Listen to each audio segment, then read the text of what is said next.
welcome to this session. I'm Dr. Adaro Wilson, and I want us to look at the statistical analysis of tests, that is under the topic measurement and evaluation. So we've come a long way. We've looked at test preparation, looked at item analysis, and we're now asking ourselves, once we have given a test, what do we need to do with these results? We need to analyze the results. And because of that, we are going to look at some of the statistical ways of analyzing the results that are obtained from a test. Now, in this particular session, we are going to look at different terms like what we call the population, and also statistic. We're also going to describe some of the application and interpretation measures, that is terms and methods used in the center, like the central tendency measures, and how we can get the measures of variability, and also how some of these results obtained from these measures can actually be interpreted. Now, tests are quantifiable measures, and statistics actually helps in decision making. That is with respect to the results that we obtain from this test. And we're saying that regardless of the scale or level of measurement which are used in a particular test, the data from that test actually is supposed to be expressed in a more manageable and interpretable format to be able to have some kind of importance. And this can only be achieved by the use of statistics, of course. Under statistics, we normally have different concepts, as I've said. We have what we call a sample, and we also have a population. What is a sample? A sample is a smaller group of people who participate in a particular activity, and it's also known as the subset of the population. It's good to note that samples can be used in different formats. A test in itself is called a sample measure of behavior, because the test items are generally samples of the general items in a given population of maybe what was taught in a particular session. So when you give a test, you don't give the whole content of the population that was taught, but you select just a sample. And this is actually important because you have to select a sample that's going to be very representative of a population, because you need to have a measure of attributes. And this measure of attributes cannot be done using all the content that was taught. You only select actually a sample content, and this sample content should be as much as possible a representation of the whole content. Now, what I'm saying, I think you guys can remember when you talked about the validity and reliability of a test. And one of the aspects we say that when you prepare a test, then a test should be able to measure attributes across the different topical areas, such that if you're preparing your table of specification and you are teaching a content area which has around, let's say, 10 topics, then there should be a question from each and every area of these 10 topical areas, and this should be able to basically indicate the degree of knowledge in these particular areas. And that's what we call a varied and reliable test. And you can see you'll only be picking specific quantities or specific questions and not the whole content in these particular areas. For that case, a test is just a sample measure of behavior. Now, we also have the term statistic, which I think you've come across. And statistic in one case can be said to be a way of organizing data, collecting, organization of data and interpretation. But statistic is also used in a different perspective. And in this case, we talk about the numerical characteristic of a sample. Of course, we also come across the term parameter. Parameter basically means the numerical characteristics of population. For statistic, it represents the numerical characteristic of a sample. So when you get the mean, the mode, the median of a sample population, then such terms are called statistic. Actually, the term is used when you talk about the characteristics of a sample. In describing data, we normally have what we call the descriptive statistic. And we're saying that once a large set of score has been collected, certain description or descriptive values are actually supposed to be obtained. And these values help in minimizing or condensing this set of data to be able to give us what? To be able to give us some meaning. As I said, I think some time back, when you talk about a whole population or a whole sample of students, let's say around 50, 60, and you take their individual performances, it's very hard to really understand this particular data. But if you get the mean, then you can easily talk about the whole of that sample population using a single statement. And we are saying that descriptive statistics entails this kind of notion where you get values which are used to evaluate the performance of a given group of students and even to compare. So in statistics, you normally have the collection of data, and then once you collect, you can organize this data or you can graph this data, and then much later you can apply some statistical tools to be able to come up with analysis. Now, in organizing and graphing of test scores, we have different formats which are used, and some of the basic are what we call the frequency distribution tables of the test scores, and this can be used to present the test scores individually or in a group. Of course, you talk about the group frequencies and the individual, and we can also have what we call the histogram, another method that you can use to represent data. And all these, I think, are well illustrated in the diagram. For the first case, I've made a representation of what we call the grouped, the individual frequency, and you can see the data has been arranged from the least, from the highest value to the least values, and we also have a column for frequency. And in the other table, we have also looked at the grouped data, where you can see we have 90 to 100 appearing 3 times. Of course, these groups, they help more so when you have very large set of data, which if you arrange individually, they will take a very big space, and also they are subject to likely errors. So in group frequency distribution, test score intervals are called class intervals. And basically, there's a decision that is made on the width of the class intervals, and the class intervals must be of the same width. That is, like you consider the above example, you can see the interval is around 10 scores. Now, once you have these tables, I've said you can now apply descriptive statistics, and there are several forms. We have what we call the measures of central tendency, and we're saying that one type of descriptive value is the measure of central tendency.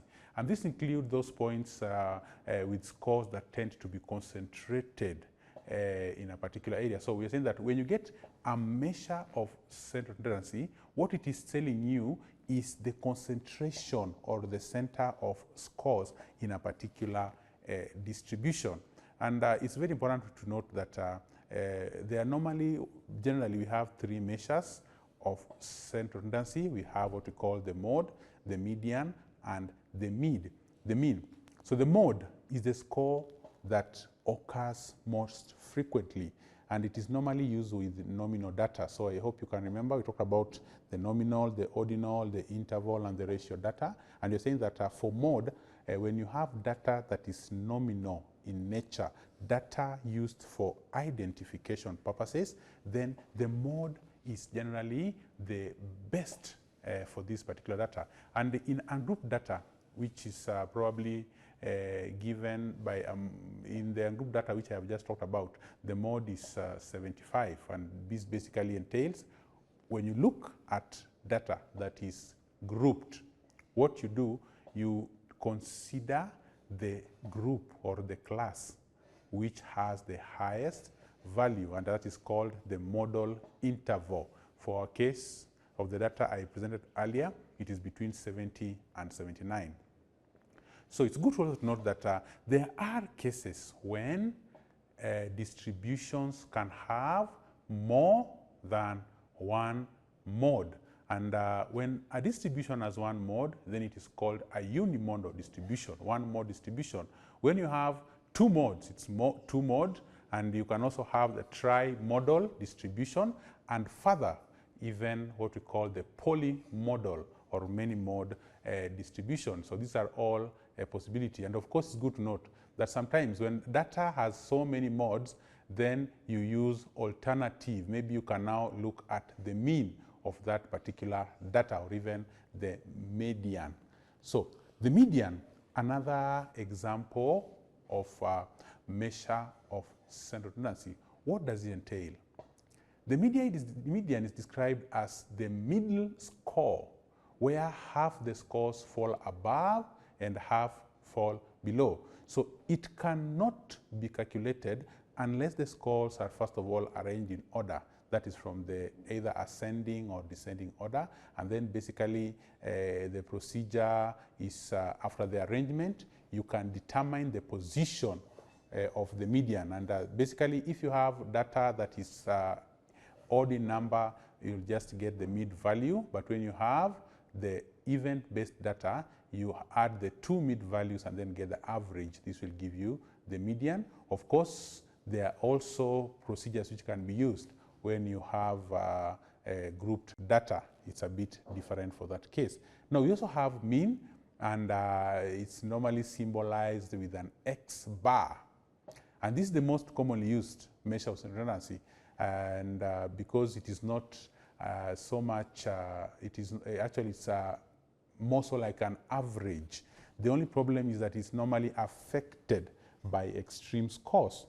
And by this I mean that when you have very high scores, then they are likely to affect the mean. A good example is consider a class where students are performing poorly. Guys are getting 50, 20, 30 out of 100, and then maybe 10 students are performing very well. They are getting 90s and above. So if you get the mean of that class, you're likely to obtain a value of around maybe 60%. But that will not give you the general picture. You see the extreme values have actually messed up the mean of that particular class. So the mean is a good, most common measure, but of course it also has its own shortcomings here and there. So a number of symbols are used. Of course, you'll find symbols like the summation of mean divided by the total number of values, and for the summation, the sigma is actually the value used. Another measure, apart from the measures of tendency, we also have measures of variability. These are also statistical-based measures, and as a measure of variability, they aim to describe the spread of a given set of scores, or sometimes it's called the scatter, measure of scatter, or the heterogeneity of a particular score. And I want you to consider this example. You have two scores, or two sets of scores. In one scores, there's a very wide disparity between the highest and the least student, and maybe you've given a cut out of 30 and two cuts, maybe to two classes, a cut to two classes, and for both of these classes, maybe the mean is 16 out of 30. But in one class, most students have scored 17, 16, 15. Actually, what I'm saying is students have scored between 18 and 13 for one class. The other class, students have scored between 30 and 0. There are students who have scored 01, 02. Well, there are some who have scored 30. But remember, for both of these classes, the mean still comes to a value of 16. What we are trying to ask ourselves, we have two sets of scores, we have similar means, but there is still information that is lacking about these two sets of scores. And that information is what is normally relayed by the measure of variability. It actually tells us that even though we have two groups which have similar measures of central tendency, there is still some form of disparity. And there are several measures of central tendency. We have the simplest one is called, the measures of variability, we have several measures of variability. And one of the very simple one is what we call the range. The range basically is the difference between the highest and the least value. So the difference, as simple as that, gives you the range. We also have what we call the standard deviation, and this is also another measure of variability, and it is normally centered around the mean. It basically indicates the amount that a given score deviates from the mean. How far is a given score away from the mean? And basically, when you have higher values of standard deviation, this says that that particular value is quite far away from the mean, while for lower standard deviation basically tells you that they are quite low. And when the standard deviation is 0, then that means that that particular value is equal to the mean, because the standard deviation is normally normally obtained in simple terms. You get the value of the value you're looking for, you subtract the mean from that value, and then you divide by the standard deviation, and that will give you or divided by n or n minus 1, that will give you the standard deviation of that particular value. So it is x minus the mean squared divided by n minus 1. That will give you the standard deviation of that particular value.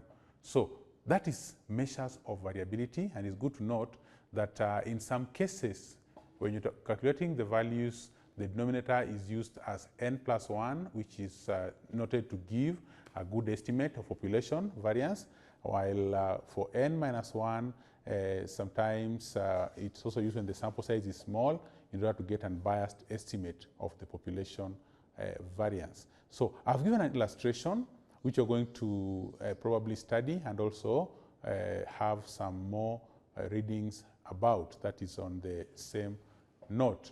So you'll also be able to see a table and look at the steps where you can actually follow through the calculation of the standard deviation.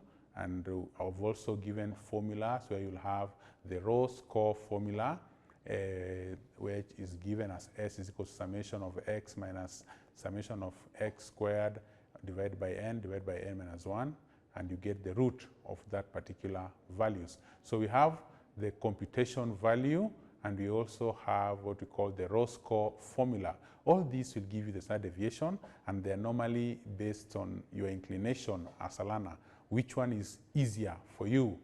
But all in all, they all come up to the same values. Now, once you obtain the standard deviation, how do you interpret the scores based on that value obtained? So in reporting the scores, one needs to have both the mean and the standard deviation. And generally, a test norm allows meaningful interpretation of scores. By a test norm, we mean the performance of other students who are actually in the same category. Like if I give you the result that student A scored 60%, that is not enough. It is better when it says that student A scored 60% in a class where maybe he was number 5, he was number 10, or even he was the last student. That gives you more, whether he performed well or not, because you may have scored 60%, but you are the last student, you are below average. So as test score, for the purpose of evaluation, it's normally good to have what we call the standardized group norms, and for this case, it allows you to find out how a particular performance is actually well or particularly done in a particular exercise. Now, we know that it's good to just test ourselves, and I have given you some form of exercises where you can also try to find out whether you are able to master the tasks that have been placed at hand. So, it's also good to consider what we call the pictorial representation when we have the standard deviation as our format of analysis. Is very important because I'll say that standard deviation basically gives the performance, and also it tells us more about the norm group. And most of us have come across what we call the normal distribution curve. In fact, the normal distribution curve, it's an extension of the word norm. It tells us just how a distribution normally appears of some of the common characteristics in life. And there's an illustration which I've placed where we have distributions of two groups, that is group 1 and group 2, where in group 1 we talk about a distribution where most values are centered around the mean, while for group 2 we talk about a distribution where values are quite distributed. And you can see that for both cases you are able to obtain quite different values. That is, for one group, the graph seems to be more pointed. That is when you have the distribution being quite near, or when you have a lower standard deviation. So basically you're saying that when a group has a lower standard deviation, then the graph will, or the curve will normally appear similar to the one in group 2, where you can see it is quite sharp. The peak is a bit sharper as compared to the group 1. Group 1, we have higher standard deviation, and for that case, you can see the spread is quite well enhanced. And all these are ways of helping us as teachers to know much better how our distribution are, and also how our students are performing, and how we can actually compare the performance of these students and other group of students. So in this lesson, I've just given a brief on the different statistical procedures that can be used in the analysis of values. And I've not moved very deeper, but I've just looked at the descriptive aspect of it, where I've discussed a bit of the measures of central tendency, and these tend to give us the typical characteristic of a given set of values, such that when you have a value given for a measure of central tendency, which could be the mean, the mode, and the median, then you are able to interpret that value as the typical characteristic of a given set of values. So if the mean of this class is 40%, then my mind will actually come up with some kind of interpretation where I'll be telling myself that probably all the students in this class obtain 40% in that particular test.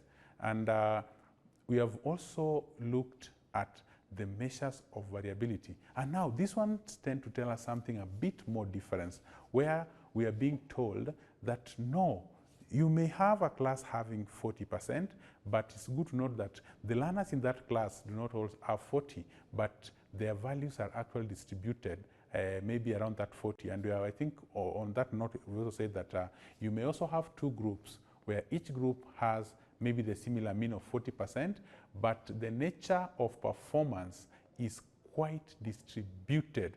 Actually, it's not maybe centered around the 40 as you may think.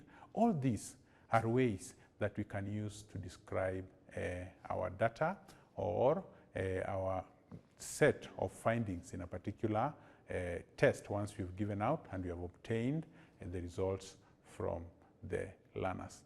So that marks the end of this particular session, and I'm hoping that you have been able to capture or grasp or whatever I've just relayed, and possibly is going to give you a foundation of even learning more, because statistics is actually a field that is applied very widely, and it's important for you to note that when you understand and know how to apply the tools and the procedures, then they make your work quite simpler and also easy to understand in different domains.